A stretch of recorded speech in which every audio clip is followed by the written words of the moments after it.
আমরা একটা ভীষণ জাতীয় সংকটের মধ্যে আছি। জাতীয় নির্বাচন এবং গণভোট একই দিনে হবে। জুলাই জাতীয় সনদ বাস্তবায়নের ক্ষেত্রে কেউ যাতে ঐক্যে কোনোভাবে ফাটল ধরাতে না পারে তার জন্য আপনাদের সদা প্রস্তুত, সদা সতর্ক এবং সদা চেষ্টা করে যেতে হবে। জনগণ তার যে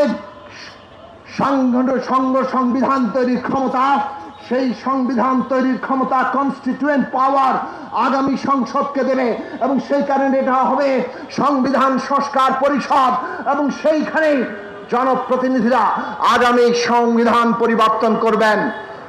অভ্যুত্থানের পরে আজকে আমরা দীর্ঘ আলোচনা করে সংবিধানের অনেকগুলো গুরুত্বপূর্ণ মৌলিক সংস্কারের ভিত্তিতে ঐক্যবদ্ধ হয়েছি। আগামী সংসদে তার পরিবর্তন হবে। সরকার ইতিমধ্যে আদেশ জারি করেছে জাতীয় নির্বাচন এবং গণভোট একই দিনে হবে।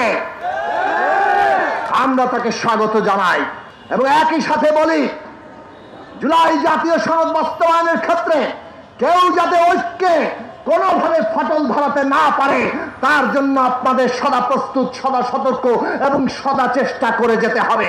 স্কিন শুষ্ক রুক্ষ হয়ে যাবে বলে কি বাইরে যাবে না? জাস্ট 1 2 3 4 করো, স্কিনটাকে রিভাইভ করো। মনে রাখবেন, ঐক্য ন্যূনতম জাতীয় ঐক্যমত্য, এইটা হচ্ছে এই গণতান্ত্রিক উত্তরণের ভিত্তি। আর এই ভিত্তির উপর দাঁড়িয়ে বিচার, সংস্কার, নির্বাচন, তার যে পথরেখা ফেব্রুয়ারির মধ্যে, সেই পথরেখাকে সফল করতে হবে। আমরা একটা ভীষণ জাতীয় সংকটের মধ্যে আছি।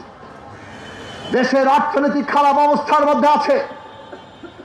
দেশের রাষ্ট্র ব্যবস্থা এখনো বিপর্যয় কাটিয়ে সোজা হয়ে দাঁড়াতে পারেনি।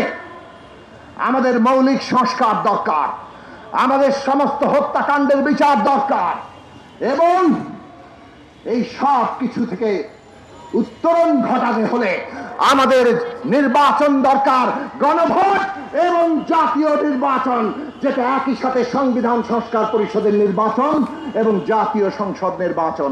এই নির্বাচন ফেব্রুয়ারির মধ্যে হতে হবে।